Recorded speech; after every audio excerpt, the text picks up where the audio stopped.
gracias por vuestra asistencia. Tenemos hoy de ponente a José Antonio Zamora. El currículum lo tenéis mejor que lo que os pueda decir yo en la hoja que ha sacado el foro. Yo quisiera referirme solo un poco a lo que me ha sorprendido, un poco ver en sus artículos y la cantidad de temas que aborda.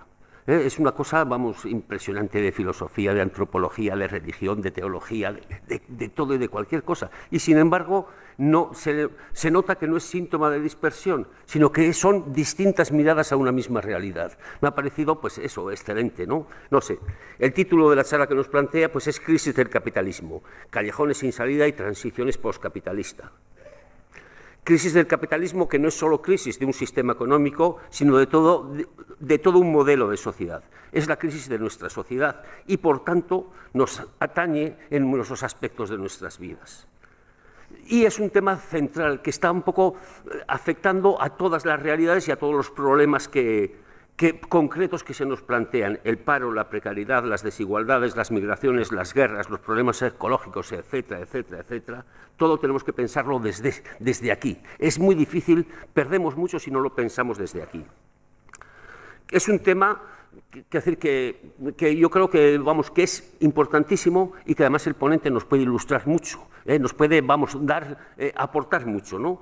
Y por eso, pues, un poco quisiera hacer la presentación lo más breve posible. Solo añadiría una cosa, y es un poco que la charla de hoy puede resultar cruda. Parece que el destacar los problemas, el hablar de callejones sin salida, parece que sea síntoma de abatimiento, y es todo lo contrario. Es síntoma de coraje para afrontar esta realidad y voluntad para cambiarla. Y espero que sea esto lo que nos comunique y nos aporte. Pues eso, muchas gracias por tenerte con nosotros, es un lujo, y tiene usted la palabra. Muy bien, pues buenas noches y muchísimas gracias por la invitación al Foro Gogoa. En fin, yo también tengo un poco esa preocupación cuando abordo esta cuestión, la preocupación de que, bueno, pues mirar la realidad a los ojos pueda producir un cierto desánimo, y nada más lejos de mi intención, producir desánimo. En fin, pero creo que, digamos, mirar para otro lado o esconder la cabeza no nos capacita más, sino menos. O sea, perdemos capacidad para afrontar los retos a los que nos enfrentamos. Entonces, incluso al precio de que a veces nos podamos sentir abrumados, creo que es preciso mirar la realidad claramente a los ojos. Esa es mi posición, ¿no? Y a veces, pues hay que saber combinar, como decía un pensador de la teoría crítica que para mí tiene mucha relevancia, a veces el pesimismo de la razón con el optimismo de la praxis, ¿no? Es decir, que a veces mirar la realidad a los ojos puede, pero eso no impide el compromiso. Precisamente, yo siempre digo que hay un determinado tipo de personas que no nos comprometemos porque tengamos expectativas de éxito, sino que nos comprometemos por cómo está la situación. Y entonces, pues siempre que la situación está mal, es un motivo para el compromiso. Bueno, terminado un poco esta pequeña captatio de benevolencia, ¿no?, voy a entrar en materia. Claro, yo no hablo como experto en economía, y lo que propongo es una propuesta para el debate. Seguramente muchos de ustedes o de vosotros puede ser que no compartan las cosas que yo digo, y eso está bien y puede dar pie al diálogo entre nosotros, ¿no? En fin, es una reflexión que voy haciendo apoyándome en la gente que creo que sabe y intentando sobre todo entrar en las cuestiones de fondo. Entonces, por un lado, hablar de crisis, voy a hablar en un primer momento de la crisis, ¿no?, en la que nos encontramos, aunque algunos piensen ya que hemos salido o que estamos saliendo, tal. Bueno, la crisis en la que nos encontramos, vamos a ver en qué consiste eso realmente. Luego, en un segundo momento, ¿qué nos enseña esta crisis? Es decir, yo creo que es tan importante pensar hacia dónde debemos caminar, también mirar por dónde no se puede seguir caminando.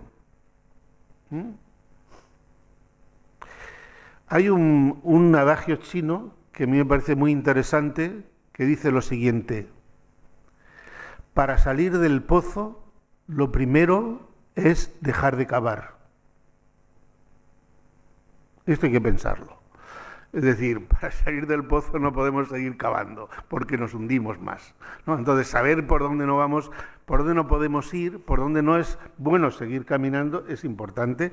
Y luego algunas cosas que yo lamento que van a parecer como muy generales, pero más no se puede hacer en una intervención así, sobre qué cosas teníamos que tener en cuenta de cara a lo que llamamos transiciones poscapitalistas. Claro, hablar de transiciones poscapitalistas es, y este es mi punto de partida, es que la crisis a la que nos enfrentamos no se puede abordar en el marco de la sociedad capitalista, creo yo. En fin, entonces, hablar de capitalismo y hablar de crisis, en cierto modo, es hablar de lo mismo, porque es un sistema económico y un tipo de sociedad que vive de generar crisis. Necesita las crisis. Las crisis es un elemento constitutivo de la forma de sociedad capitalista. Por lo tanto, es una redundancia, ¿no? Hay crisis menores, crisis mayores, pero la crisis es constitutiva. Algunos de sus apologetas pues han convertido las crisis en una especie de, llaman, destrucción creativa. Schumpeter lo llamaba así, pero en realidad, claro, depende de donde uno se ponga el punto de mira, si es lo de creativo o lo de destrucción. Pero el sistema capitalista es un sistema revolucionario. Esto nos puede llamar un poco de entrada la atención, pero es el sistema más revolucionario. No quiere conservar nada, no quiere conservar nada. Todo es estación de paso para la reproducción del capital y, por lo tanto, tiene que estar continuamente moviéndolo todo, revolucionándolo todo. Bien, entonces, lo que hoy llamamos crisis, claro, como los medios de comunicación nos pusieron delante el crack financiero del 2007-2008, ¿no? Pues ha venido a llamarse que es una crisis de los mercados financieros, algunos los interpretan como una crisis de un tipo de capitalismo, el capitalismo que llamamos neoliberal, o unas desviaciones o exageraciones de ese capitalismo neoliberal.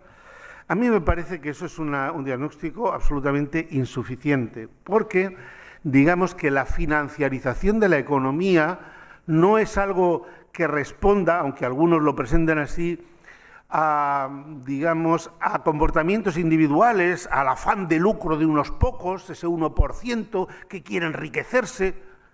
Ese 1% que quiere enriquecerse está ahí. Pero no es eso lo que pone en marcha toda la financiarización de la economía, sino exigencias sistémicas del propio sistema capitalista, que tienen que ver con la crisis de los procesos de revalorización del capital.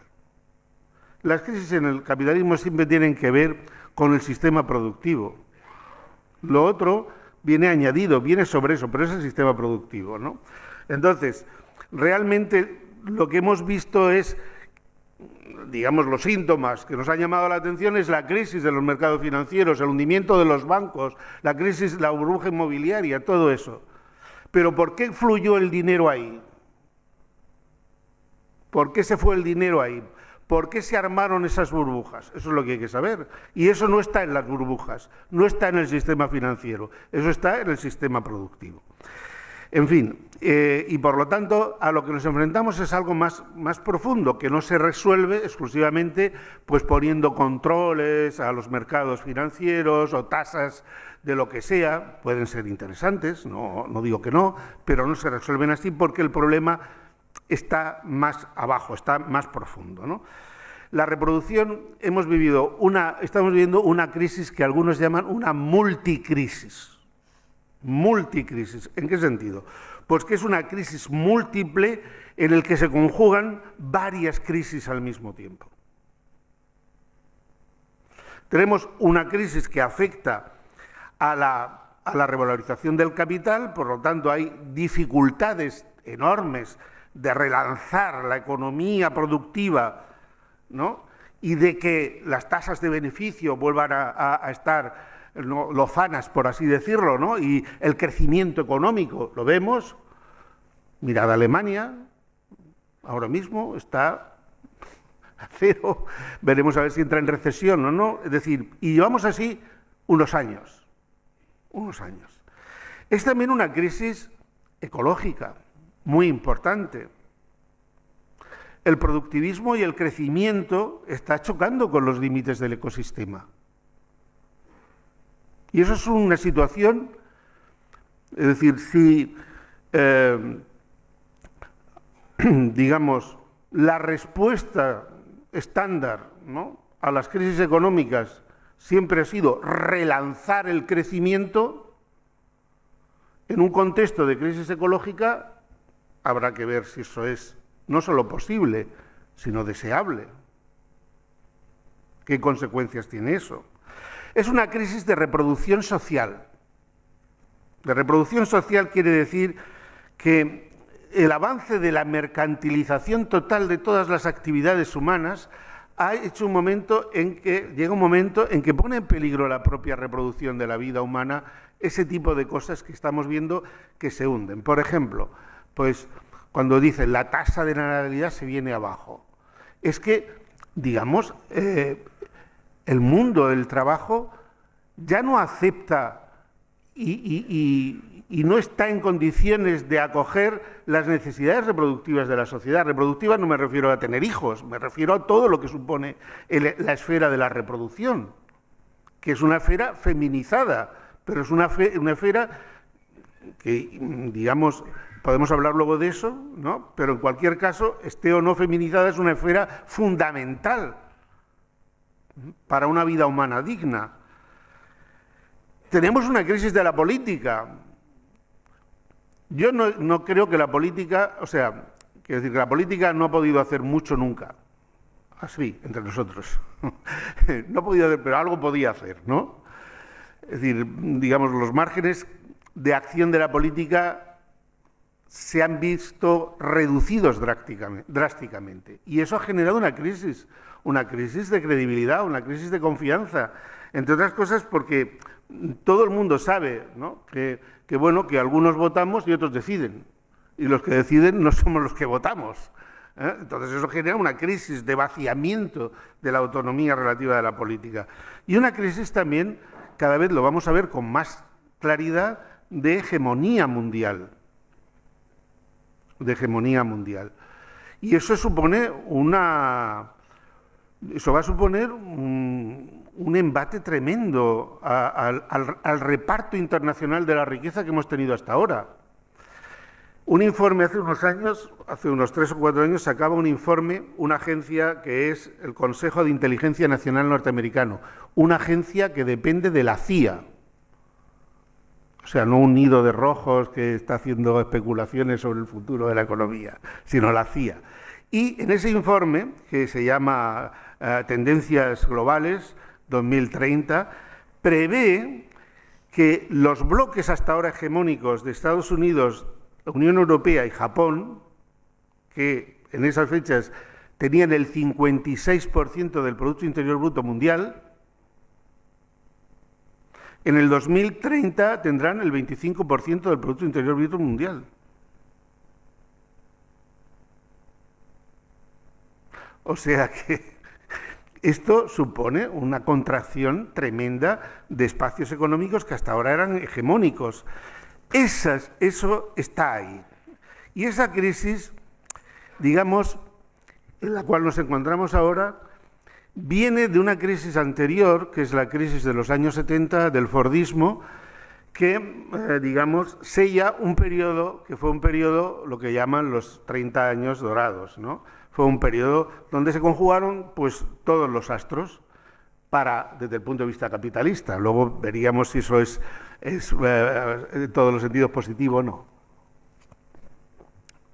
La gran destrucción que supuso la confrontación bélica de la Segunda Guerra Mundial, habiendo tenido lugar la primera antes, dejó unas posibilidades de crecimiento y de, digamos, de lanzamiento de la economía tremendas.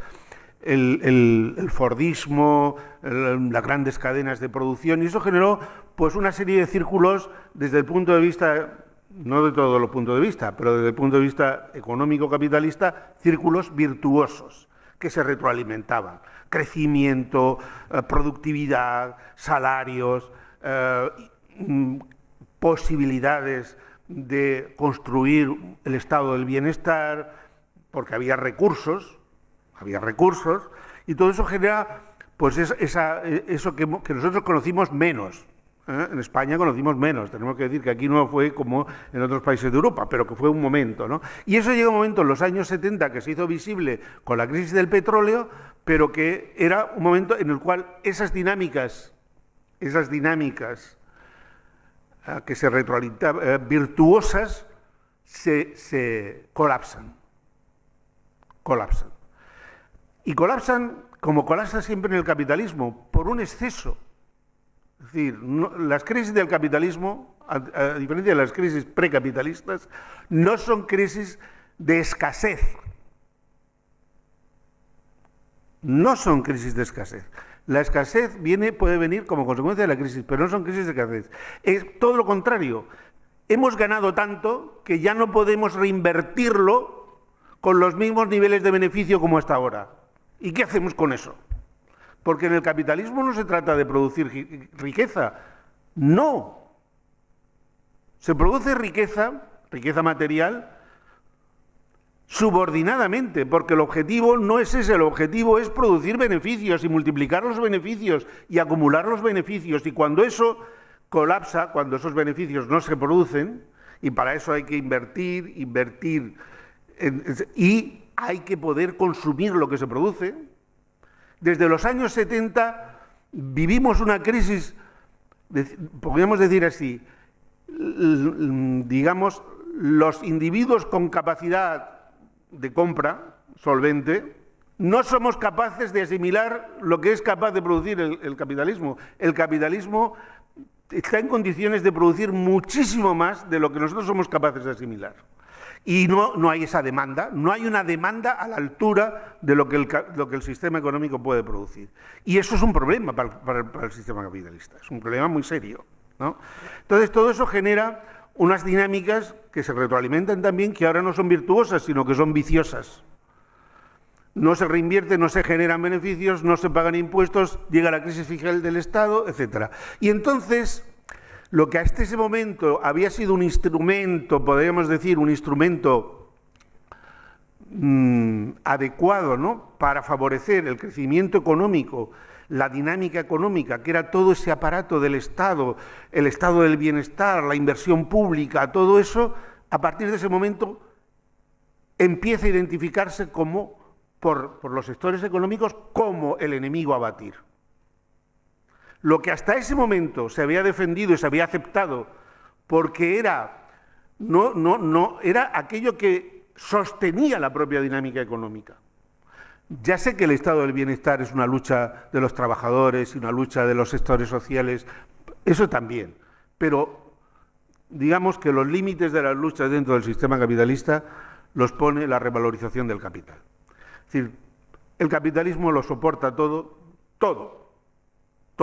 todas las libertades, todo, menos que caigan los beneficios. Eso es una contradicción en los términos, porque eso es el colapso del sistema.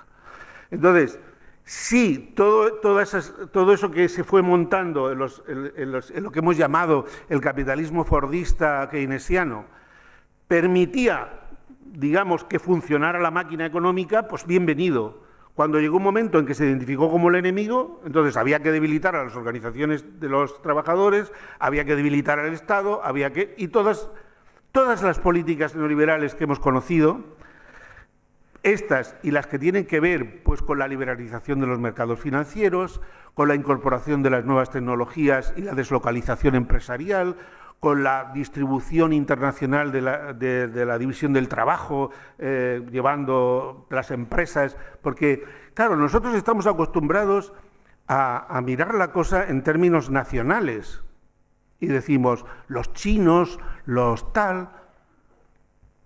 Bueno, sinceramente, cuando uno sabe pues que la mayor parte de la deuda norteamericana la compran los chinos. ¿Qué quiere decir? O sea, el capitalismo mundial no funciona así. Y las grandes empresas multinacionales están produciendo en Singapur, están produciendo... ¿Y ¿qué nacionalidad tiene eso? Eso no tiene ninguna, absolutamente ninguna. ¿no? Entonces, todo ese despliegue, ¿no?, de incorporación de las nuevas tecnologías fue un intento de respuesta a la crisis de los 70. Estrategias, ¿para qué? Para volver a relanzar la economía, el crecimiento, para volver los beneficios, etcétera. ¿Y qué pasa? Pues como dice el famoso comienzo ese, cuando me desperté, el dinosaurio estaba allí, seguía estando allí. Después de todo este recorrido, no estamos donde estábamos, pero, digamos, todo ese despliegue que ha sido el neoliberalismo no ha conseguido solventar el problema fundamental del sistema económico capitalista. Y estamos enfrentados a la misma cuestión, ¿no? Y por eso es por lo que resulta tan difícil salir de la crisis. Es muy difícil salir de la crisis precisamente por eso, porque estamos atrapados en círculos viciosos que no son fáciles de romper. Es decir, una de las cosas que quien se mueva un poco en el mundo de la economía, de la empresa, aunque sea pequeña empresa, etcétera, sabe lo que es. Es decir, todo el mundo empresarial está como loco en reducir costes. Reducir costes. Y es, como dicen en Alemania, al último le muerden los perros. Corre, ¿no? Vamos, reducir costes. Reducir costes, ¿qué se hace? Pues incorporando tecnología y reduciendo, digamos, el factor trabajo. No tienes otra forma de reducir costes. Y reducir el factor trabajo es reducir la demanda. Y reducir la demanda es meterte en un callejón sin salida para darle... porque no puedes realizar los beneficios si no tienes demanda solvente. Y entonces esa sustitución tecnológica de la fuerza de trabajo, pues en realidad lo que está produciendo es un círculo vicioso. Por otro lado, ya cualquier empresa o muchas empresas necesitan un grado de inversión extraordinario para poder financiar la innovación tecnológica de la que precisan para reducir costes. Y todo eso ha generado las burbujas financieras. Pero aparte de eso, si tú bajas los salarios porque tienes que reducir el factor trabajo como coste empresarial, ¿cómo mantienes la demanda? A base de crédito. Todavía me acuerdo de mi padre que decía, yo hasta que no tenga el dinero ahorrado no se paga el piso, ¿no? Qué cosas. Bueno, esa cosa, es decir, todos estamos absolutamente endeudados. Porque desde hace décadas el consumo se sostiene más no más, pero muy importante, de una manera muy importante, por la deuda que por los ingresos.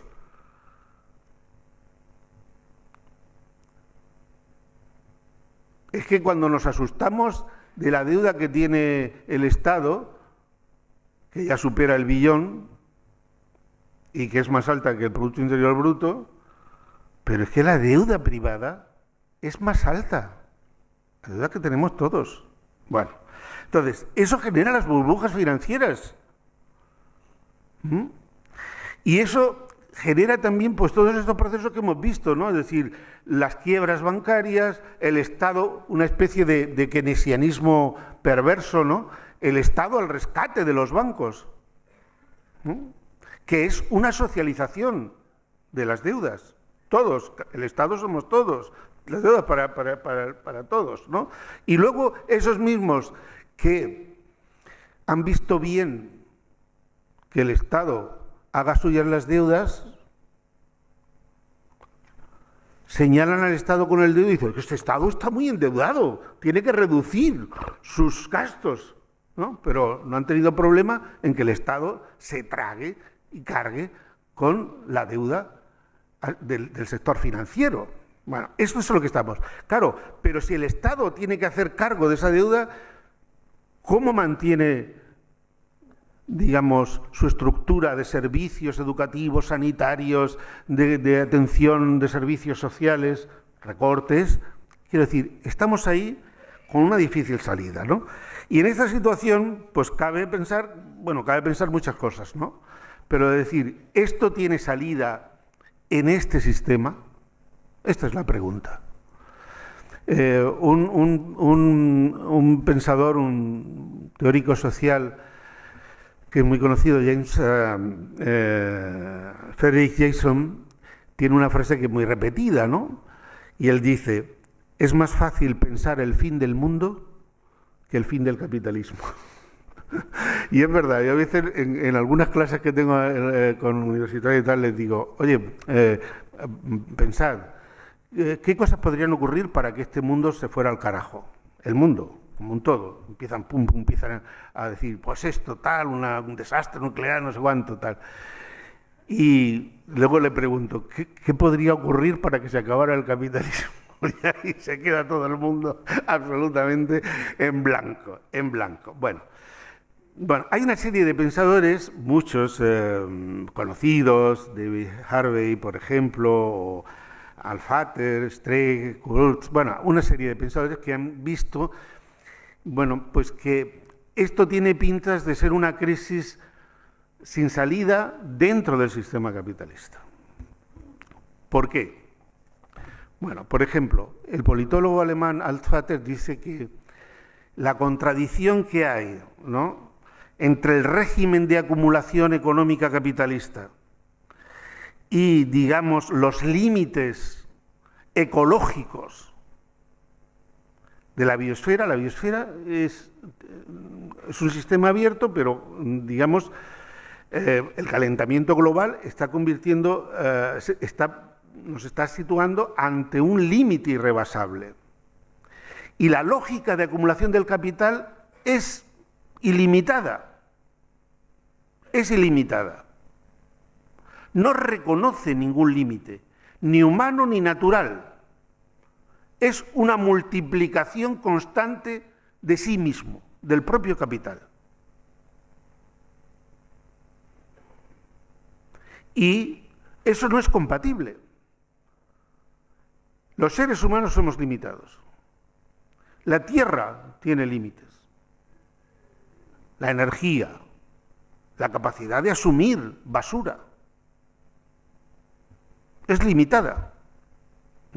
Entonces, esa confrontación, él se basa en el principio de la termodinámica y tal, pero claro, es decir, esa confrontación, por supuesto que cualquiera que uno, si leéis algún blog de expertos sobre el tema energético, pues sabréis que en el 2005 se sobrepasó ya el ese del petróleo, el límite del petróleo. Entonces, a partir de ahora lo que vamos a tener son extracciones más caras, más difíciles de lograr, vamos a ir...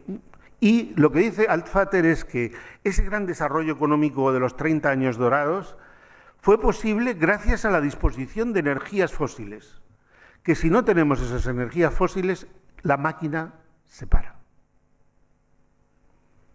Se para. Y por lo tanto que hay una contradicción entre la lógica ilimitada del sistema y los límites ecológicos del crecimiento, hay una contradicción insalvable. Bueno. Hay otro politólogo alemán también que se llama Streeck, ha sido director del Max Planck Institut, muy prestigioso en Alemania, que él habla de, digamos, pone el acento en otra cosa importante que a mí me parece relevante. Os estoy diciendo a varios pensadores que abordan cuestiones diferentes, aunque también tienen elementos comunes, que iluminan eso que llamamos imposibilidad de resolver los problemas dentro de este sistema. Él dice, durante el fordismo y keynesianismo, los agentes sociales y los actores políticos desarrollaron mecanismos de control y de control de la lógica económica que salvaban al capitalismo de sus propias dinámicas autodestructivas. Digamos, salvaban al capitalismo de sí mismo. Todo ese entramado institucional, político y tal, y él dice, durante la etapa del neoliberalismo Se han ido desarmando, por así decirlo, los mecanismos de seguridad. Y ahora la lógica económica, durante esa etapa, ha funcionado a tutiplén, a su aire. No tenía enfrente poderes capaces de ponerle freno. Y eso ha hecho que, digamos, la dinámica autodestructiva cancele o anule mejor, los mecanismos tradicionales de control, que ya no operan, ¿no? Entonces, él habla de los jinetes apocalípticos del crecimiento en retroceso, del aumento de la desigualdad, del endeudamiento, y habla de una multimorbidad del sistema.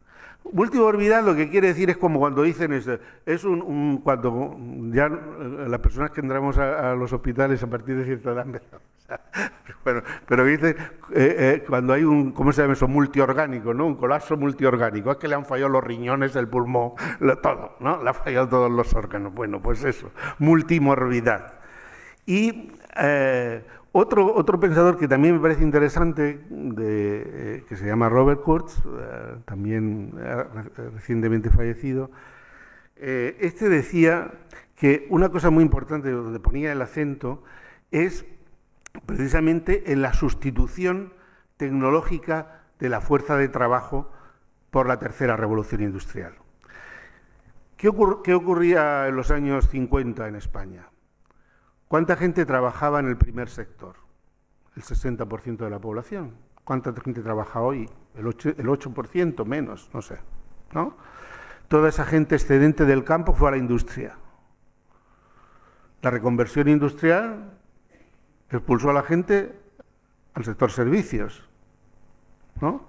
Y ahora llega la reconversión del sector servicios con las nuevas tecnologías. ¿Y a dónde va esa gente? ¿Dónde la llevas? ¿No? Y eso lo estamos viendo.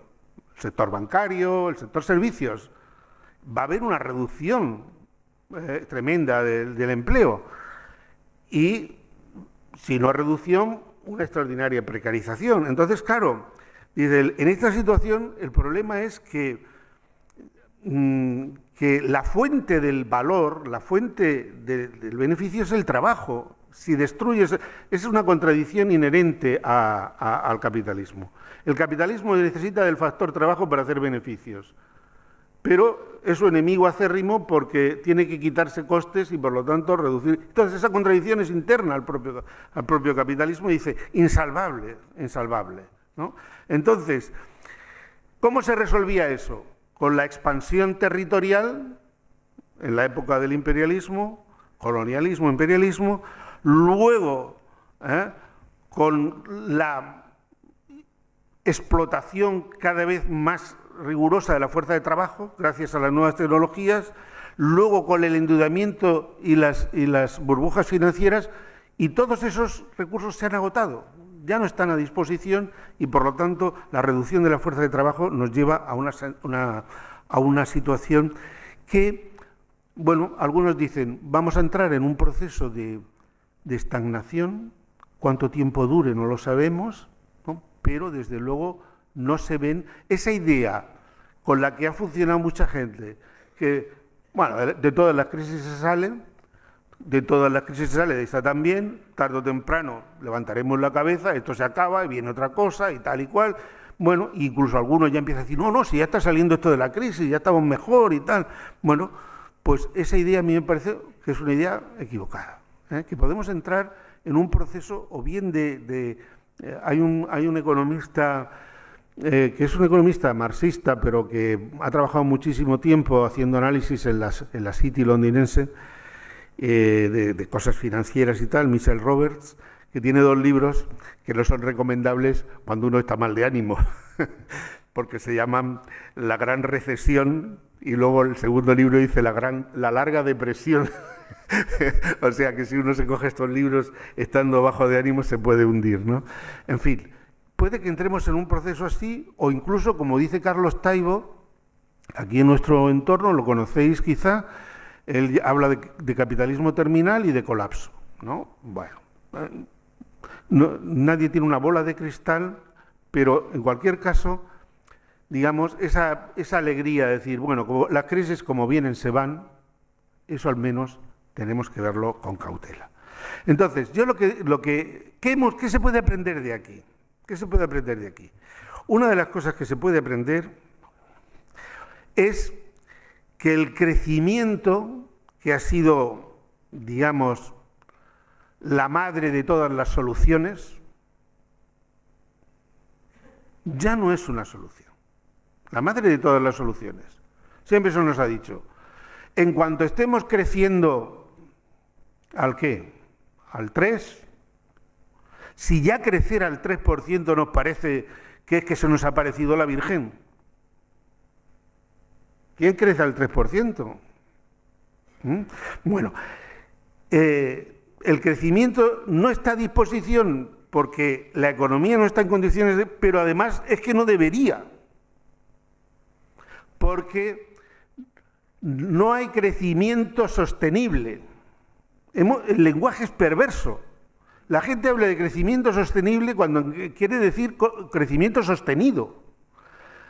Pero es que el crecimiento no es sostenible, es que no es sostenible. Cualquier ecologista te dice, yo os recomiendo un libro que está en la red y que lo podéis descargar de Ecologistas en Acción, que se llama La Gran Encrucijada. Y tiene muchísimos datos, sobre todo porque más allá de lo que puedan reflexionar, que es muy interesante, pero ahí tenéis una cantidad de datos extraordinaria, ¿no? Entonces, otro callejón sin salida. El trabajo asalariado. Ya sé que pedimos trabajo. Voy a decir una cosa que alguno me puede luego criticar. Pedir trabajo asalariado, es pedir capitalismo. Claro. Y entonces lo que estamos viendo es que el trabajo en este sistema ya hoy, la OIT no es una organización revolucionaria, ya os lo digo de entrada, la Organización Internacional del Trabajo. Iros a la página y os va a decir cómo está la situación del trabajo en el mundo. Porque si aquí hay precariedad, no os quiero decir en el resto del mundo, ¿no? Entonces, ya no está en condiciones este trabajo de asegurar salarios directos decentes y salarios indirectos, que todo lo que tenemos del Estado son salarios indirectos justos.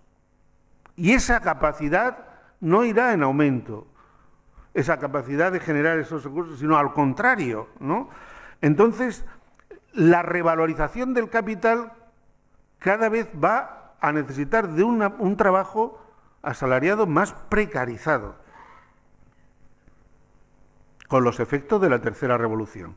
Por lo tanto, el trabajo asalariado, ya sé que esto puede producir vértigo, no tampoco, eso cuando dice la gente, ¿cómo sale la crisis? Crecimiento y empleo. Ya estamos viendo que el empleo para mucha gente ni siquiera significa posibilidad de sobrevivir. Entonces, aquí hay una cosa que no es solución, Y otro callejón sin salida es el que yo llamo el callejón sin salida de la gran exclusión. En la medida en que ya el sistema ni puede ni quiere incorporar a más población para la reproducción del capital, pues empieza a haber población excedente. Y las lógicas de expansión y capitalización han dejado el sitio a lógicas de retraimiento y abandono. El capital ya no se expande, se retira. Antes se decía, conquista, ¿no? Pensar en Irak. Vamos a llevarle la libertad, el mercado y todo eso, ¿no? No. ¿Para qué quiere el sistema capitalista a los iraquíes? No los quiere. Quiere, claro, sus recursos energéticos sí, pero no va allí a hacer florecer la economía de iraquí. No va a ir a eso. No se va a buscar competidores en Irak. Y por lo tanto, las lógicas de expansión, de incorporar territorios, actividades y poblaciones al proceso de revalorización del capital se ha acabado. Lo que imperan son las lógicas, al contrario, de retraimiento y abandono a su suerte. Y la crisis de los refugiados, la crisis que afecta es eso, no es otra cosa. Es decir, aquí hay que montar un muro, pero que son 30 metros en torno a todas las fronteras, claro, porque no queremos que entren aquí, no queremos que entren aquí, queremos preservar el bienestar que tenemos. Y por lo tanto, no se trata de incorporar, bueno, eso estoy diciendo una cosa un poco a la bestia, ¿no? Pero, naturalmente que sí se incorpora gente y dependiendo en qué condiciones, pero en general, estoy hablando de, digamos, de procesos en su... Entonces, vemos cómo se cronifican las situaciones de exclusión en nuestros territorios y cómo, digamos, se impone este imperativo de establecer muros, murallas y dejar gente fuera, ¿no? Entonces, es posible que vayamos hacia lo que algunos llaman un capitalismo insular. ¿Qué quiere decir un capitalismo insular? Pues no el capitalismo de Palma de Mallorca, como pero el capitalismo insular será pues que habrá territorios, espacios de enorme pujanza económica, donde la tecnología, las inversiones, va a ser que todo florece, rodeados de mares abandonados a su suerte, precarizados, etc. Eso no es que va a venir. Cualquiera que haya ido a Sao Paulo, por ejemplo, pues sabe lo que es eso. Sao Paulo tienes avenidas como las de Nueva York y favelas como en África. Entonces eso es. Eso es. Y si antes pensábamos que nosotros éramos el futuro de ellos, ahora hay que empezar a pensar, a preguntarse si ellos no serán nuestro futuro. Quiero decir, me estoy poniendo muy con tintes de brocha gorda, pero quiero decir, esto hay que preguntárselo. Es decir, ¿puede resistir el mundo o podemos resistir la sociedad excluyendo de una vida digna a la inmensa mayoría? ¿Eso se sostiene? No se sostiene. Y no va a haber muros que defiendan nuestro bienestar frente a esa... no va a haber muros. Entonces, la gente que promete eso, ¿no? Es decir, votadme a mí, que yo sabré protegeros frente a la avalancha y tal, están engañando al personal. No hay muros que detenga eso. No hay muros que detenga eso. Bueno, entonces, en todo caso, hay que pensar, si pensamos las transiciones hacia una sociedad fundada en otros pilares, ¿no? En otros fundamentos, está claro que tenemos que superar la vieja polémica entre liberales, neoliberales, keynesianos, neokeynesianos y socialdemócratas, con mi respeto para todos ellos. El marco de esa polémica ha cambiado. Esa confrontación entre liberales, neoliberales, ultraliberales por un lado y keynesianos, neokeynesianos, socialdemócratas por otro, esa confrontación que ha sido la confrontación del debate político durante muchas décadas, le han cambiado las preguntas y ellos no se enteran. No se enteran de que le han cambiado las preguntas son otras. Ya estamos en otro marco de debate y sus soluciones digamos, no sirven, ¿no? Es decir, no es reeditable un pacto social keynesiano a estas alturas, sobre las bases de un sistema capitalista. El sistema capitalista ya no da para eso. No quiero que se me malentienda. No es que no haya todavía luchas de reparto que dar, que hacer, que las hay. Hay luchas de reparto. Pero las luchas de reparto son todas dentro de ese marco. Todas. Dentro de ese marco. Y hay que lucharlas. Pero es dentro de ese marco. Y ese marco da síntomas de agotamiento. ese marco de la sociedad capitalista. Y por lo tanto, si estamos pensando en alternativas, tenemos que estar pensando en cambiar el marco. Y para cambiar el marco, lo primero es que no están los sujetos de ese cambio, de esa transformación, no están ahí. Los sujetos tradicionales de los movimientos emancipadores se han adaptado a combatir dentro del marco del sistema capitalista. Han sido absorbidos por ese marco. Y las luchas sindicales, muchas de las, no digo todas, pero muchas de las luchas sindicales o de las luchas políticas han sido dentro de ese marco y han sido luchas de reparto. Y yo creo que ha llegado un momento en que esas luchas son insuficientes. Entonces, ¿dónde se construyen o cómo se construyen sujetos de emancipación?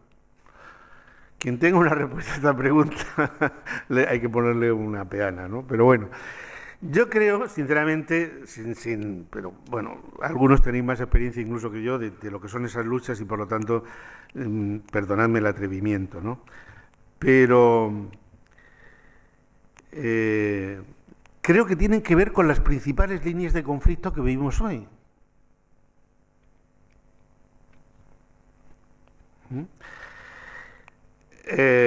Son luchas, por ejemplo, por la base ecológica de la vida, por el patrimonio natural común, por los recursos, el clima, el agua, el paisaje, los mares. Eso es una zona de conflicto. Y donde hay zona de conflicto hay luchas. Y donde hay luchas hay constitución de sujeto. Hay proceso de constitución de sujeto. No podemos dar los sujetos por supuestos, como dados, los sujetos de emancipación. La lucha, por ejemplo, contra la fragmentación y la destrucción del patrimonio social y cultural. Trabajo, cultura, salud, solidaridad, libre comunicación, dignidad, reconocimiento. Hay un montón de luchas. Ahí se están constituyendo sujetos que tienen un problema, tenemos un problema todos los que estamos en esa, y es una enorme fragmentación, una enorme dispersión. No digo que esto sea, yo no estoy ofreciendo esto como panacea, ni como receta, es evidente que no lo es, ¿no? También allí donde se producen la erosión de los fundamentos normativos e institucionales de la democracia, las luchas contra el crecimiento del control y la represión policial, de la cooptación de los poderes públicos por los grupos de interés. Ahí se están dando luchas, ahí se están constituyendo nuevos sujetos.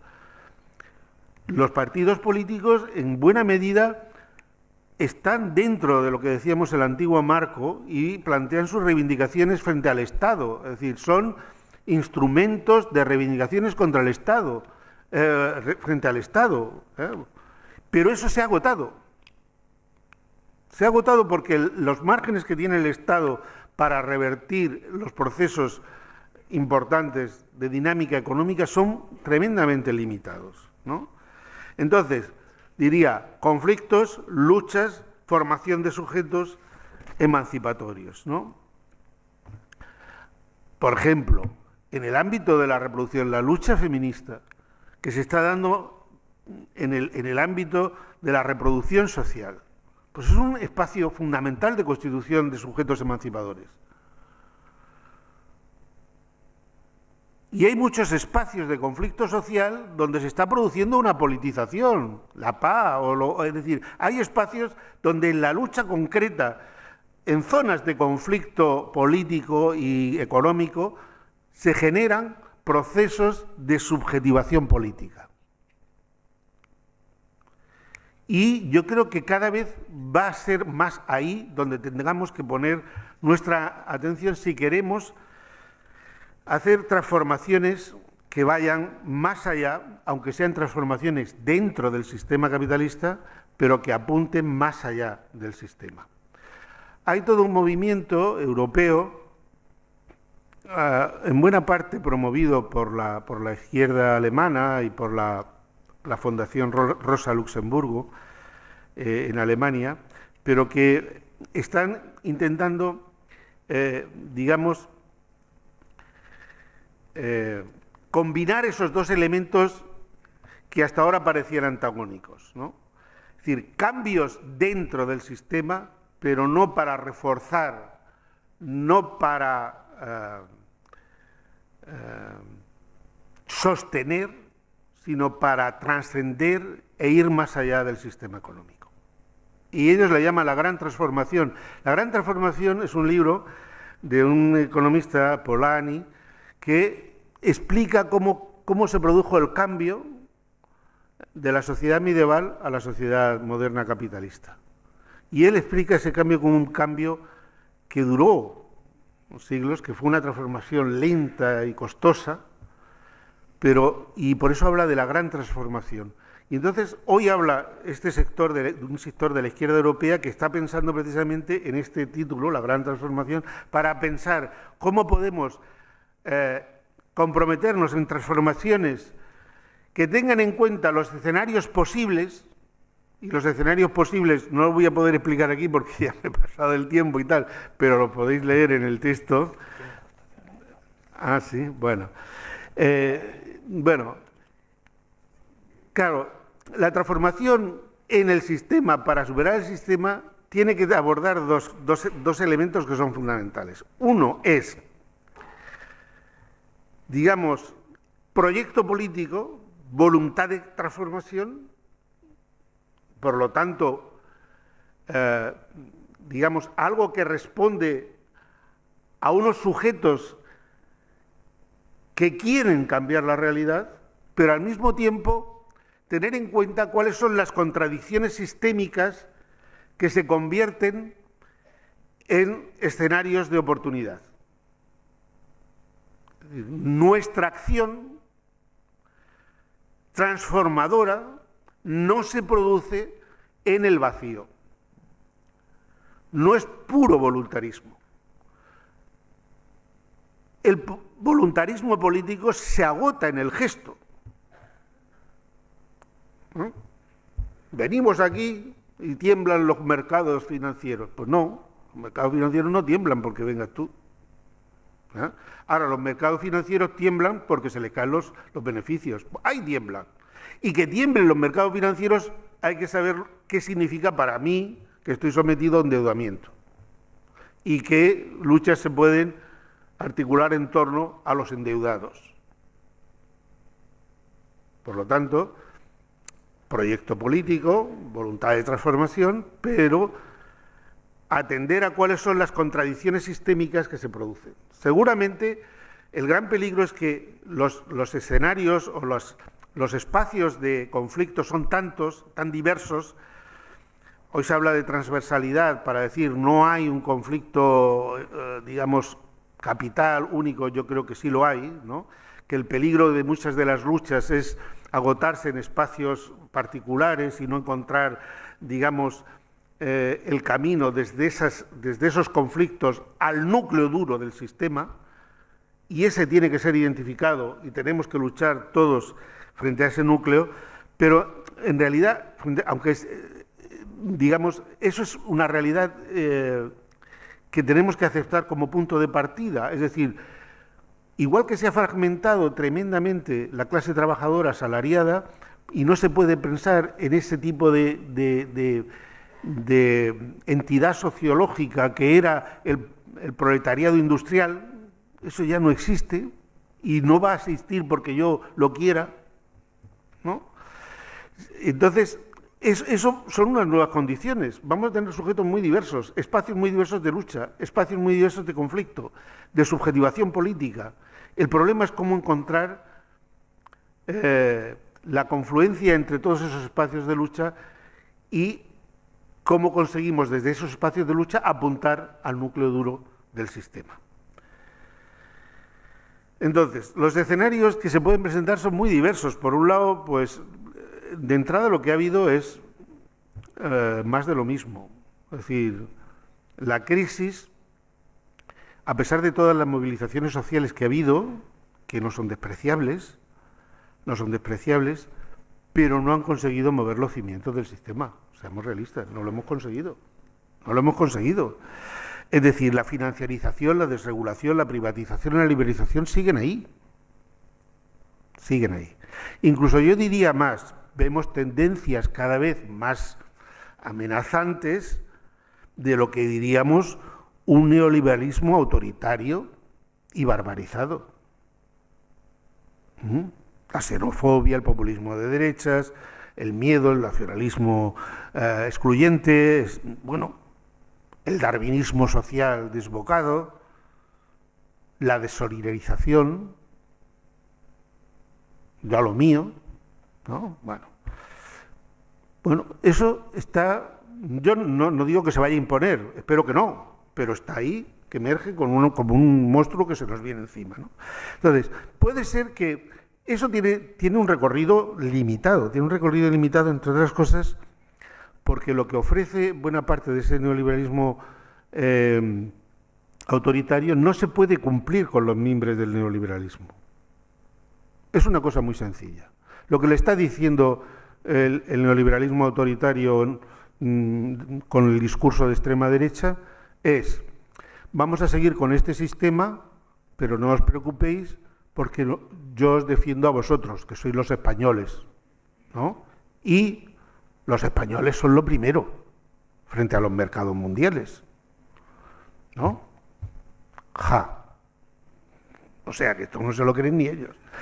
Y luego llega Le Pen, Marine Le Pen, y dice que los franceses son los primeros, ¿no? Y luego llega Trump y dice que los americanos son los primeros. Y yo lo diría, bueno, vamos a sentarlos a una mesa que se pongan de acuerdo, a ver quiénes son los primeros.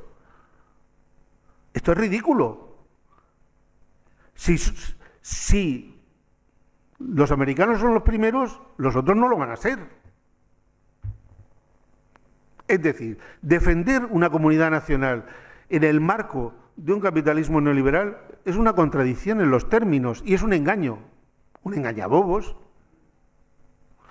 que la gente en su situación de debilidad cree, ¿no? Estos son los que nos defienden a nosotros. Pero eso no tiene recorrido, Entonces puede ser que realmente haya movimientos también desde el punto de vista del capital hacia transformaciones, hacia un nuevo deal, hacia un nuevo pacto social fundado en las empresas de las nuevas tecnologías. ¿Qué puede dar, qué oportunidades puede dar eso? Hay, digamos, sectores del capital que tienen intereses contrapuestos. Y que, igual que hay unos recalcitrantes del petróleo que quieren seguir salvando el petróleo a toda costa, ya hay gente que está apostando por otro sitio. Ya, pero no los ecologistas, los capitalistas. Y eso puede generar dinámicas hacia un nuevo deal, hacia un nuevo acuerdo, hacia un nuevo pacto social. ¿Qué oportunidades da eso para recuperar espacios de control social de los procesos económicos? Está por ver. Yo no tengo muchas ilusiones, pero eso cabe en un horizonte también, ¿no? Entonces, bueno, lo ideal que sería, pues un socialismo verde y democrático, pero bueno, eso se lo voy a poner en la próxima carta a los Reyes Magos. En fin, yo simplemente diría que, igual que en eso, hay otro espacio de innovación muy fundamental, de cambio político, que es el espacio de la política social. Creo que hay también en el mundo de la exclusión, donde se va generando todos esos procesos de descarte de seres humanos, etcétera, tenemos que empezar a crear nuevas infraestructuras sociales, y llamar infraestructuras sociales es crear espacios de solidaridad, de comunidad, de empoderamiento, de tomar las riendas sobre el propio destino, no simplemente derivar a la gente a los servicios sociales del Estado, etcétera, sino ver que eso es un espacio también, no políticas sociales, sino una nueva política de lo social. Una nueva política de lo social, hay un espacio también de transformación política. Bueno, espero que lo que os he dicho os haya servido y aquí os doy las gracias.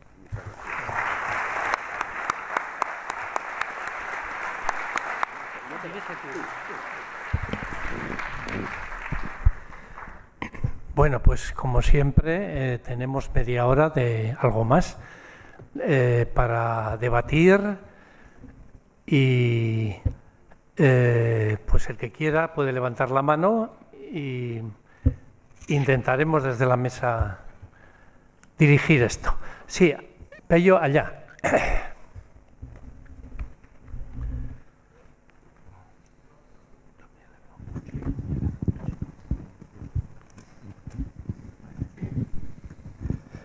A ver, quiero plantear 3 ideas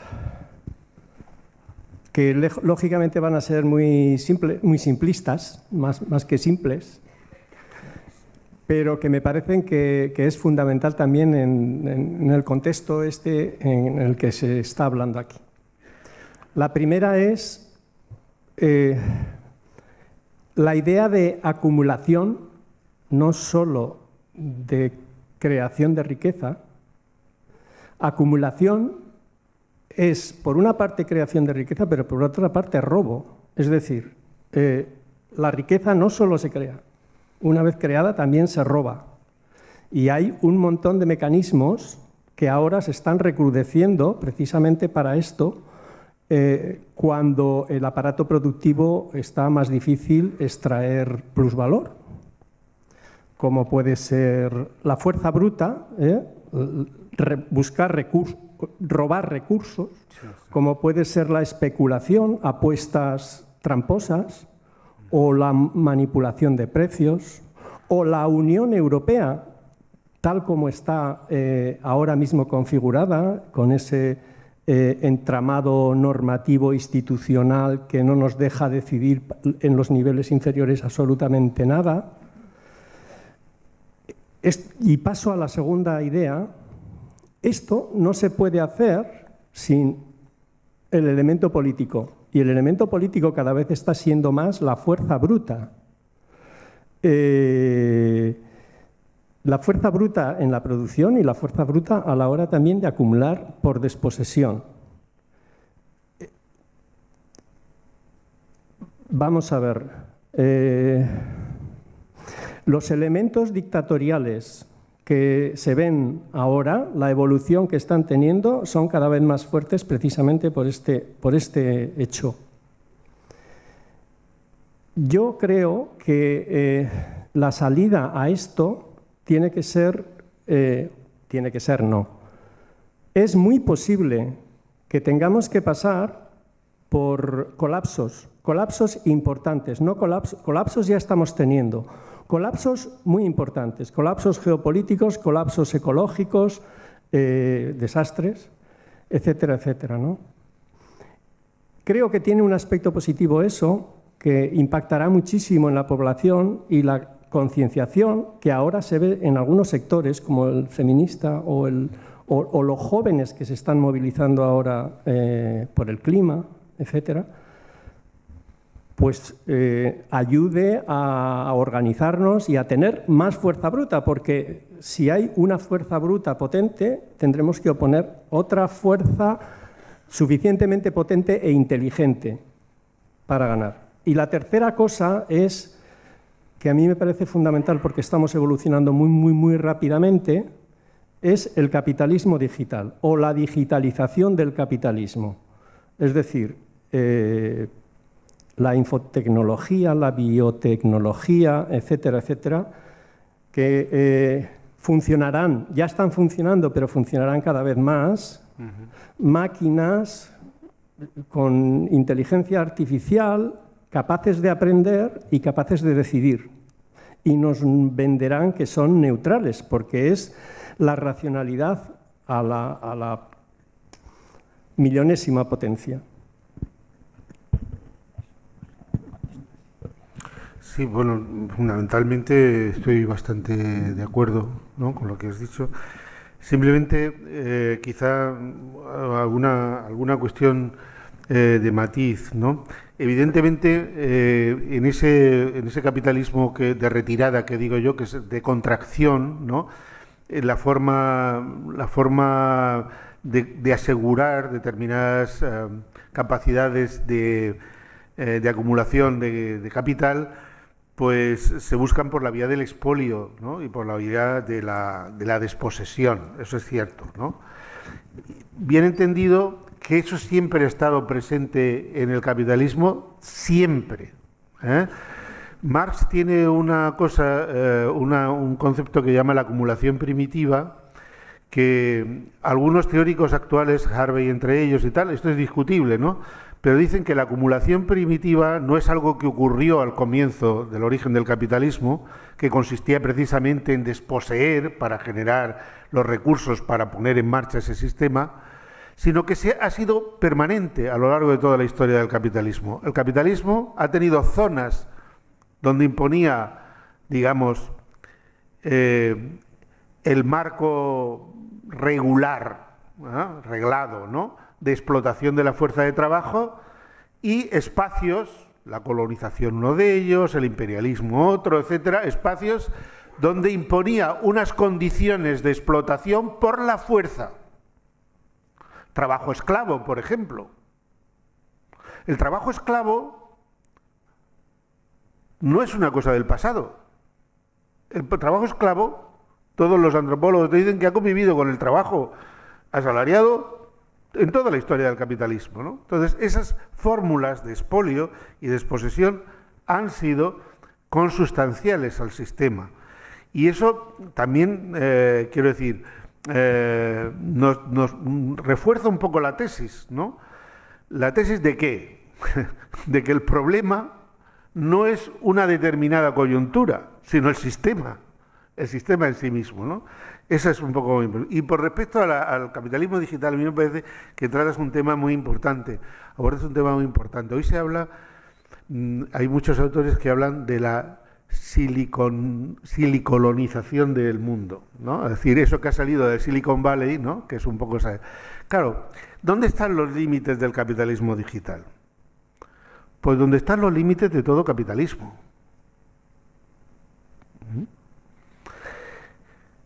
En la reproducción del capital. Yo he leído algunos textos que me parecen bastante solventes, que ponen claramente sobre el tapete que todas las grandes empresas digitales lo que han hecho ha sido atraer espacios de negocio que antes estaban más dispersos, pero no han conseguido relanzar el crecimiento. Esa idea, pongamos por caso Amazon, ¿no?, de que engrasando y dinamizando y dando velocidad al precio, al proceso de realización del valor, vendiendo las mercancías, es decir, antes de que tú quieras algo, ya te lo estoy ofreciendo y al día siguiente lo tienes en tu casa, ¿no? Y por lo tanto, esa dinamización, para la que entra naturalmente la inteligencia artificial y todo eso, pues para saber mejor que yo lo que yo quiero, hace falta mucha inteligencia. Pero bueno, ¿dónde está el límite? Porque pues el límite está en que yo tengo que tener capacidad de compra. Porque por mucho que adivinen lo que yo quiero, si no lo puedo comprar, no lo puedo comprar. Y el problema que tienes ahora mismo con todo el proceso de las nuevas tecnologías y la digitalización del capital es que es un work killer, un destructor de empleo masivo, el mayor destructor de empleo.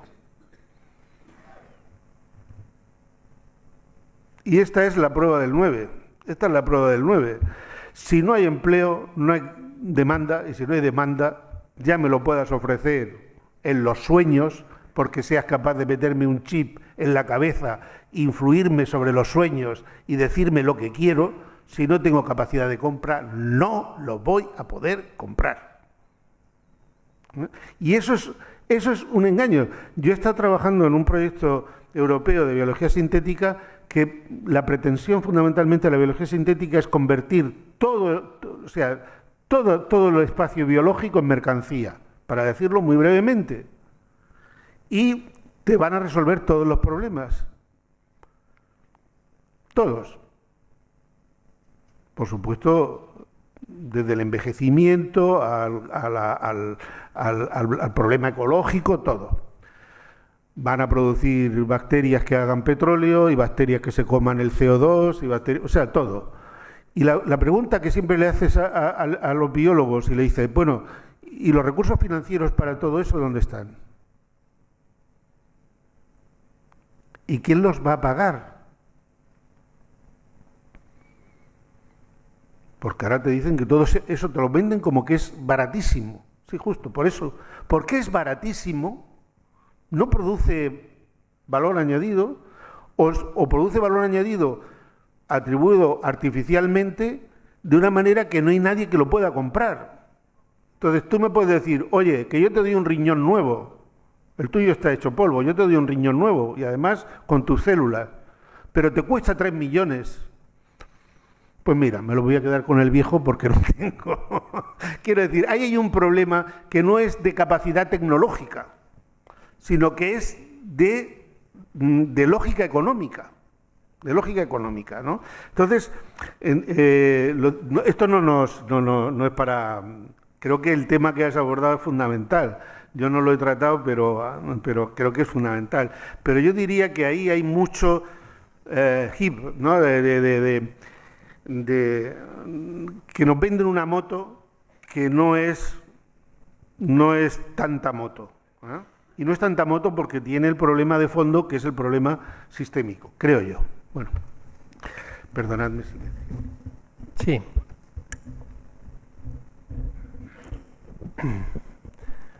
A ver.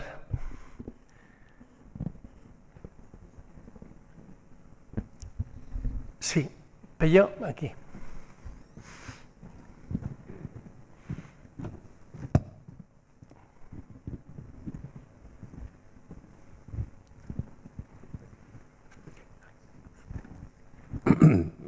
Gracias.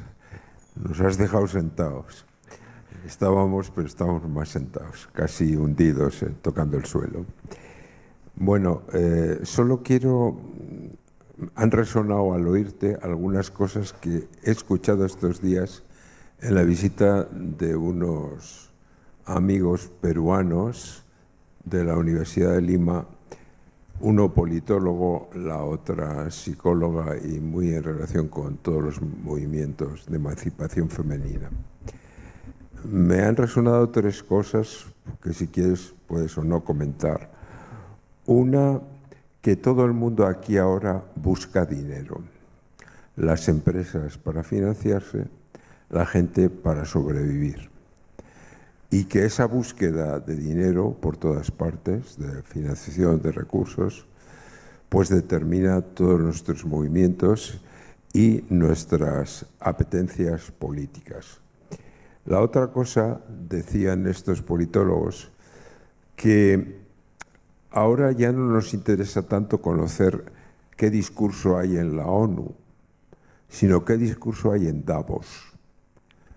Es decir, ¿qué están pensando las empresas para el futuro?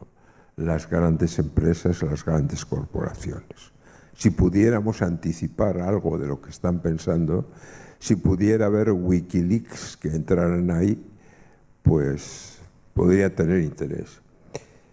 Y otra cosa es como que sienten que en América Latina los desheredados ya nunca jamás creen en los partidos y en el sistema de partidos, pero acuden a votar.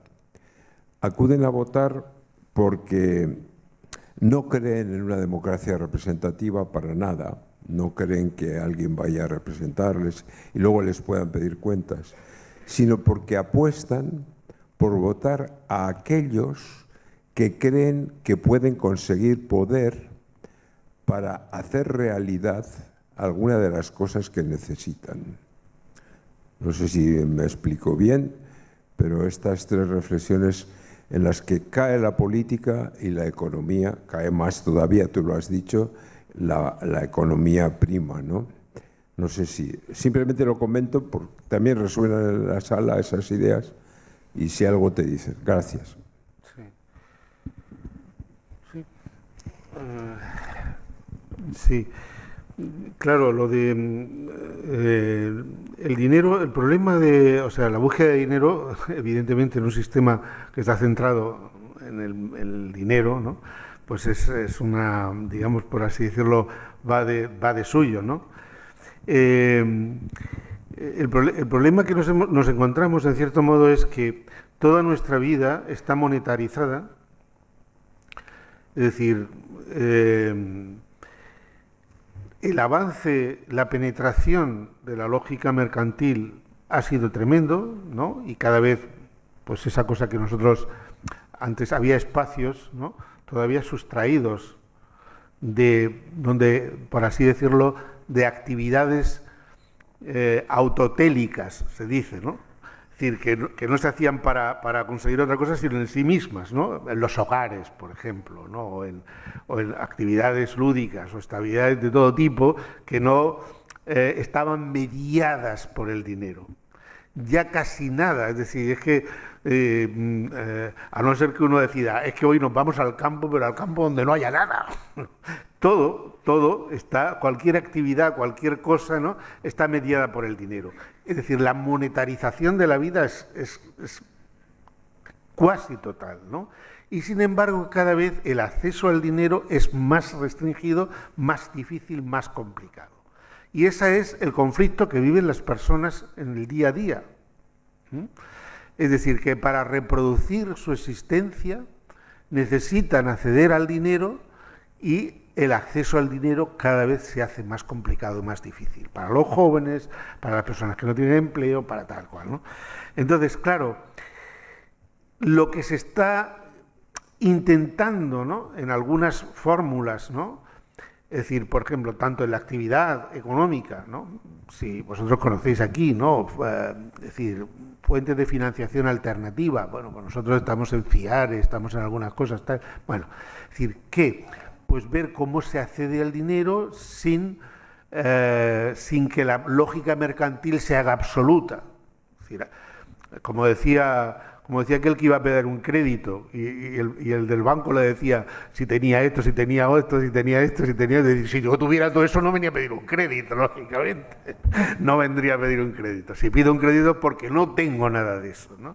Entonces, bueno, el acceso ahí, las formas de trueque, de poner servicios, a intercambiar servicios al margen de la mediación mercantil, todo eso aquí es más difícil, pero en otros territorios donde el recurso al dinero todavía, tú hablabas de Perú, pero podemos hablar de toda América Latina, de África, etcétera, pues lógicamente eso está permitiendo esa dificultad de acceso, que haya espacios de actividad humana que se sustraen a la lógica mercantil.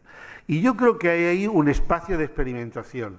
No hay que tirar las campanas al vuelo, pero hay un espacio de experimentación y en determinados barrios de Madrid y en diversos, cada vez eso va tomando más fuerza, ¿no? Es decir, yo hago esto por ti, tú haces esto por mí, y no sin la mediación del dinero. Y yo te arreglo esto, o yo te hago la tal. Es decir, toda esta cosa que decir, cómo cuando el dinero ya no puede garantizarnos el acceso a la riqueza real, material, a los bienes de uso, ¿cómo podemos conseguirlo y compartirlo y comunicarlo por otras vías, ¿no? Bueno, no sé, esto es un añadido a tu comentario y tal. Yo, sinceramente, creo que la gente que tiene poder económico tampoco sabe por dónde tirar, si te lo digo la verdad. Yo creo que no. Yo creo que no. Que si uno va a Davos se lleva un chasco, una desilusión. Claro, aquí es un gran despliegue, como hicieron. Aquí están los poderosos, ¿no? Pero los fontaneros de Davos no han conseguido arreglar la cañería. No lo han arreglado, ¿no? Evidentemente que cada vez hay como una especie de entretejimiento, de entrelazamiento entre los poderes políticos y económicos mayor, ¿no? Y bueno, cualquier presidente de gobierno quiere aparecer ahí en el foro y estar con ellos y tomarse algo y tal, y decir yo tal, pero eso tiene más de teatro que de otra cosa. Yo creo que ni uno ni otro saben a dónde van, sinceramente. Y la lógica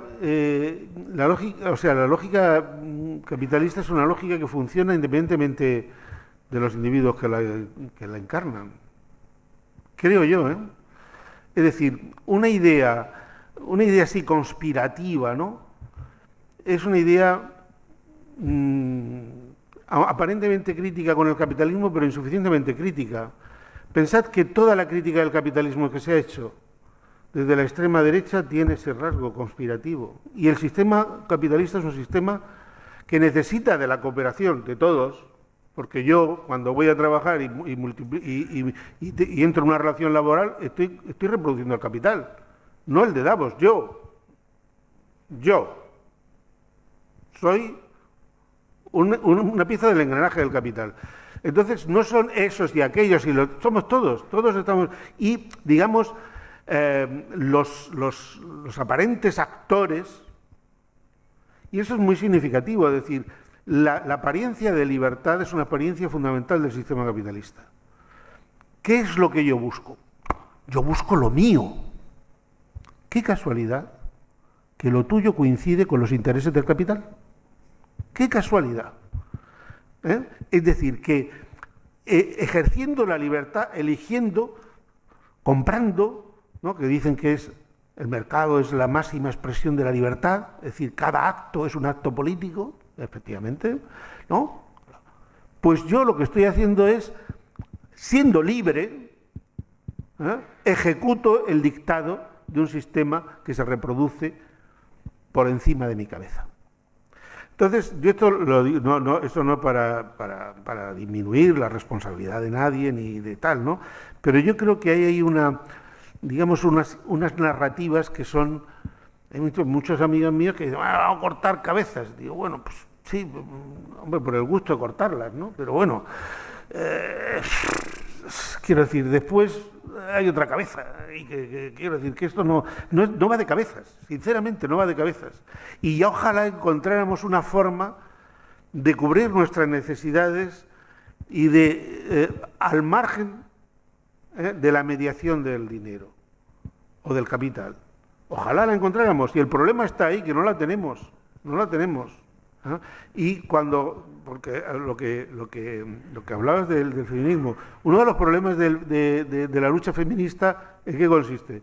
En que nos ponemos en la lucha de la calle, tomamos la calle, pero, digamos, la contradicción que hay entre el mundo de la reproducción y el mundo productivo sigue estando intacta. Y por lo tanto, donde se juega, es decir, naturalmente no digo que no se juegue en la calle, la manifestación, etcétera, pero donde se está jugando realmente el pescado es en otro sitio. Y ahí es donde chocamos con un muro difícil de mover, muy difícil de mover, porque hay una feminista también, bueno, yo tengo mucho trato con Alemania, pero se llama Frida Haug, y ella compara la forma de dominación capitalista con una madeja, dice ella, es como una madeja. Dice, ¿qué pasa, por ejemplo, cuando tú coges una hebra de la madeja, una,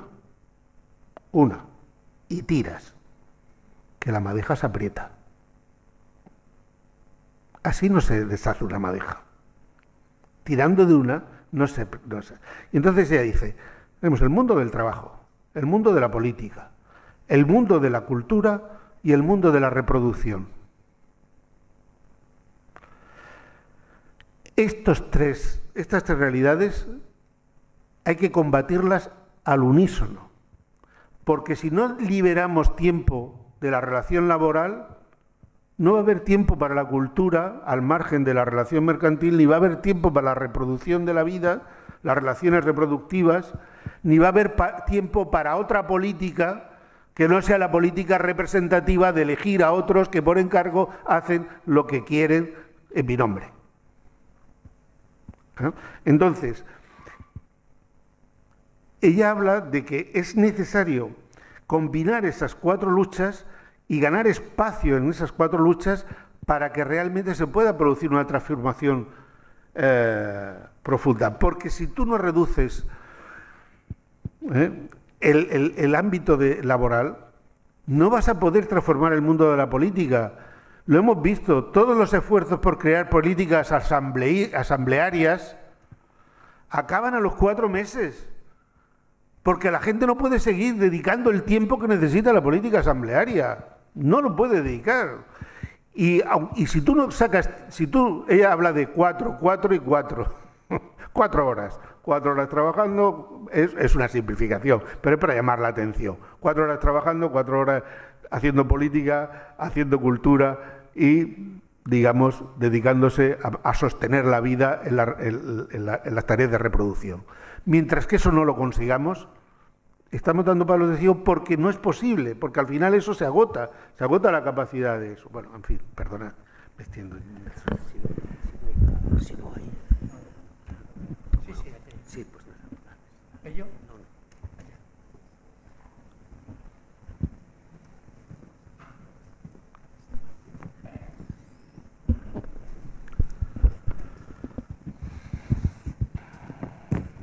Buenas noches. Gracias por la conferencia, que desde luego tiene bastante contenido y hasta a una se le hace difícil poder entender alguna parte de ella.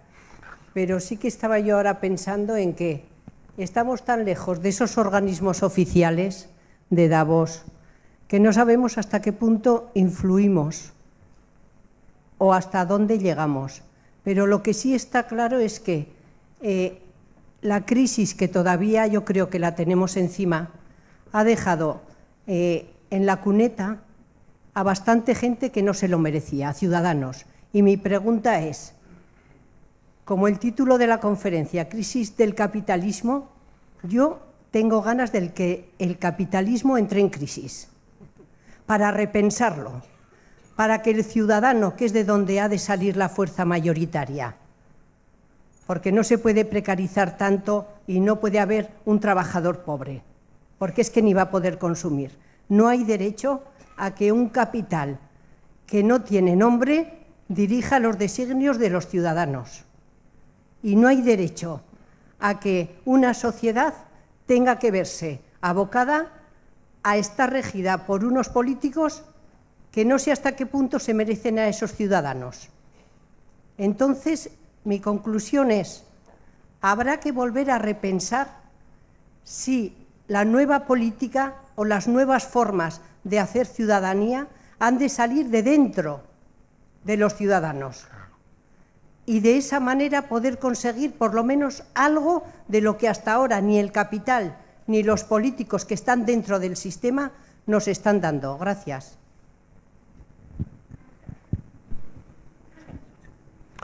Sí, bueno,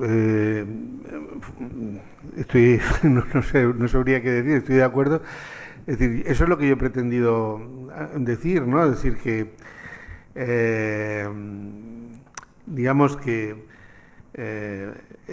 la crisis del capitalismo es al mismo tiempo una amenaza y una oportunidad, ¿no? Es una amenaza y una oportunidad. ¿Cómo responde a la ciudadanía? Es también una cosa que no está clara, no está escrita, ¿no? Porque ante esta situación de crisis, pues digamos también los sujetos se fragilizan, todos nos fragilizamos un poco o mucho, el miedo también nos atenaza, la inseguridad, ¿no? Y los ciudadanos nos hacemos vulnerables a discursos que no son discursos emancipadores, sino todo lo contrario, ¿no? Vienen a reforzar las dinámicas autoritarias del propio capitalismo, ¿no? Y eso lo estamos viendo. Entonces, yo lo que he tenido la intención es decir, bueno, el partido está, ¿no? Tenemos que jugar, nosotros también tenemos que jugar ahí. Y la situación, y claro, desde luego, desde la ciudadanía, desde abajo. Lo que pasa que es muy fácil decir eso y luego en la práctica ponerlo en marcha, pues no es tan fácil, ¿no? Yo lo que por ejemplo, yo digo, bueno, pues yo estoy, por ejemplo, en algunos frentes. Un frente, por ejemplo, donde he trabajado durante muchos años es en toda la lucha de la defensa política, de la defensa de los derechos políticos de los inmigrantes, en las campañas contra los CIES, desde años. Pues en Murcia tenemos una cosa que se llama Convivir sin Racismo y ahí andamos y luchando y hemos conseguido entrar en el CIE y tal cual. Y creemos que es un espacio, primero, compartido con gente con inmigrantes que están sin papeles, que están tal, y donde nos vamos construyendo en una lucha concreta, que es una lucha a veces contradictoria y tal, porque a veces estamos reclamando cosas al Estado y sabemos que el Estado no va a hacer nada, y al mismo tiempo queremos, fuera de ese marco del Estado, organizar dinámicas participativas y de lucha y de tal. Bueno, pues son espacios, ¿no? Y yo he querido decir que ahí son espacios de politización primaria. ¿Primaria qué quiere decir? Pues que no es la politización en la mediación institucional, sino que es en el espacio de combate, de lucha y de transformación real, en zonas de conflicto se producen subjetivaciones que no son para tirar cohetes, pero están ahí, y hay que reforzar eso, y hay que buscar dónde está cada uno. Es un ejemplo, entre otros, ¿no? En fin, pero estoy de acuerdo. Si no hay más palabras y abusando, pues te quería plantear algunas cosas. Has apuntado una posibilidad de una vuelta a una forma de pacto social. Un poco, me gustaría que me la desarrollaras un poquito más, o sea, que me la especificaras un poco más. Claro, un poco, ahí se nos abriría alguna puerta que es posible dentro del capitalismo, otro tipo. Y un poco, ¿qué espacios podría abarcar? O sea, ¿es posible un pacto social a nivel universal, mundial? ¿O es solo que hacer un poco pues, para que algunos podamos seguir esto? Y una segunda pregunta sería un poco las vías del decrecimiento, del reparto del empleo, de la austeridad con más reparto, del vivir mejor con menos, qué recorrido tienen, cómo lo ves. Y una tercera que, vamos, que si quieres me lo contestas y si no, no, me parece muy bien que no me lo contestes, es un poco cómo ves la izquierda, si es que existe, tanto a nivel político como sindical como social.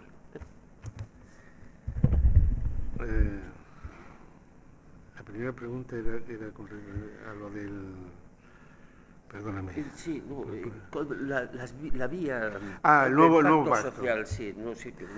Claro, es que esos escenarios tienen algo de ficticio, artificial, ¿no? Es decir, esta gente que está trabajando en la línea esto que llamamos de la gran transformación y tal, lo que están es observando movimientos, ¿no? Observan movimientos que se están produciendo de modo real, porque están viendo un poco hacia dónde se encaminan determinados capitales, hacia dónde se caminan determinados foros, etcétera, y ellos perciben que hay elementos tanto del mundo de las finanzas como del mundo empresarial. Es decir, el mundo de las finanzas y el mundo empresarial no es un mundo uniforme y compacto. Los intereses son encontrados, ¿no? Y ahí lo que ellos perciben es que se pueden dar movimientos protagonizados por algunos actores políticos, Jeremy Corbyn, o en Estados Unidos perdonadme, pero es que perdió con esta, sí. Bueno, es decir, que hay determinados actores políticos que pueden intentar hacer alianzas estratégicas, ¿no? Entonces, reforzar, por ejemplo, se dijo al principio, si recordáis cuando estalló la crisis del 2007, salió a la palestra Sarkozy diciendo que tal, control, pero bueno, ahí hay una cosa en la agenda pendiente y que va a tener que plantearse más tarde o más temprano, va a tener que plantearse, porque todos los esfuerzos del Banco Central Europeo por, digamos, solventar la gran crisis de la siguiente crisis, que es la crisis de la deuda de los estados que está por venir, va a tener que llevar a establecer controles de los mercados financieros. No va a haber otra, no va a haber otra. Entonces ellos analizan estos procesos como procesos de oportunidad para, digamos, nuevas alianzas estratégicas entre sectores del capital y sectores de la política que caminarían en unas condiciones nuevas y más precarias, pero en la línea de lo que pudiéramos llamar un nuevo pacto. Naturalmente que eso, hay muchos elementos que están ahí, por ejemplo, renta básica garantizada. Eso lo está intentando ensayar Finlandia, es decir, que no. Eso en el último foro de Davos quien lo tematizaban eran los grandes empresarios. Lo de la renta, claro, la renta universal garantizada digamos, puede en cierto sentido ampliar los márgenes de maniobra de los trabajadores, etcétera. Bueno, ¿qué puede dar de sí? ¿Puede llegar a cristalizar este nuevo pacto social? No lo dan como un hecho, sino como una posibilidad más improbable en el planteamiento que ellos hacen, que una deriva autoritaria del neoliberalismo. Pero no excluyen esa posibilidad. Entonces, bueno, por eso te digo,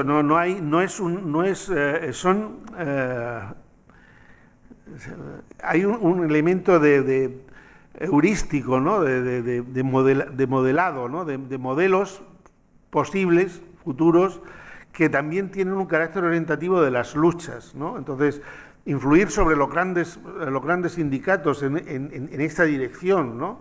En una dirección de un nuevo pacto social, influir sobre determinados sectores del empresariado.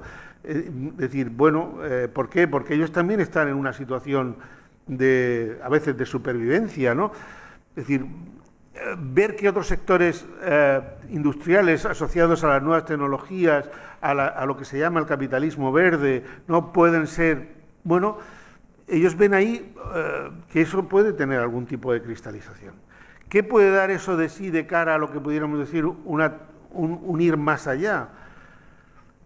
Por ejemplo, se ha nombrado aquí, he nombrado yo, y alguno parecía que hacía referencia también a eso, a Carlos Taibo. Carlos Taibo dice, hasta que no hayan determinados colapsos graves, no va a despertar la población. Entonces, todas esas posibilidades se podrán implementar una vez que se hayan producido grandes colapsos, grandes shocks climáticos, económicos, etcétera. Y hasta ese momento, todas estas opciones no van a tener probabilidad. Ni Carlos Taibo, ni estos de la Rosa Luxemburg, ni nadie tiene la bolita, ni yo, el que menos, la bolita para ver por dónde va a ir el futuro. Pero bueno, pues se está pensando un poco en estas cosas. Ya, es que a lo mejor me enrollo de una manera. En fin, luego la otra cosa que decías, claro, el decrecimiento ha tenido una época de cierta moda y se ha venido un poco abajo. Y se ha venido un poco abajo porque todos los planteamientos de crecimiento son esencialmente incompatibles con la lógica económica capitalista. Entonces se convierte en un desideratum, en un deseo expresado, pero nada más, ¿no? Hay eso quien lo analiza un poco, yo creo, con cierta lucidez, es el propio Carlos Taibo, que tiene un libro sobre crecimiento, donde dice claramente, es decir, de crecimiento dentro de un sistema capitalista, imposible. Eso no se puede dar. No se puede dar. Quien quiera hablar de decrecimiento en serio, sabe que el decrecimiento solo es posible. Entonces, eso, por ejemplo, porque es el secreto mejor guardado del capitalismo. Es decir, si nosotros podemos mantener un nivel aceptable de vida, de consumo, cada vez con menos inversión económica, productiva, ¿por qué eso no redunda en tiempo liberado? No libre, liberado. Es decir, ¿por qué? Ese es el mejor secreto guardado del capitalismo. ¿Por qué? Si para producir un coche se necesitaba una semana a comienzos del siglo XX y ahora lo producimos en una hora, ¿por qué no dedicamos el resto de las 23 horas del día, una vez que hemos producido el coche, a tocarnos la barriga? Esa es la cuestión. Es decir, ¿por qué, digamos, los aumentos de la productividad no redundan en libertad para los trabajadores, y es porque el sistema capitalista no puede hacer eso, porque su fuente de valor es el trabajo, entonces no puede reducir. Es decir, trabajar, no sé si recordáis un libro de la OAC que se llamaba así, que era de un tal Aznar, pero no del nuestro, sino el de un francés, que decía trabajar menos para trabajar todos, que era un poco esa cosa, es decir, una propuesta de reducción drástica de la jornada de trabajo. Eso sería posible manteniendo niveles de vida aceptables, pero eso no te lo va a aceptar, es lo mismo que el decrecimiento, no te lo va a aceptar, no te lo va a aceptar eso. Y la izquierda, el problema que tiene la izquierda, yo desde mi punto de vista ahora mismo, es eso, es que la izquierda, a partir sobre todo del pacto social de posguerra, pues se ha instalado, a veces incómoda y a veces más cómodamente, dentro del marco de la economía social de mercado, y eso es su ámbito de acción y de negociación y de lucha. Y ha llegado un momento en que ese marco ya no nos sirve, y entonces la izquierda, lo que se llama izquierda, de modo general, pues está atrapada en ese marco. Está atrapada y sus interlocutores son los que son y las luchas son las que son, y en ese sentido, pues a mí cuando me hablan de izquierda, sinceramente, pregunto, pues no sé, como no me especifiquen más, ¿no? Así no me aclaro. Muy bien, hemos llegado al fin. Recordaros que el próximo 16 de abril, martes de Semana Santa,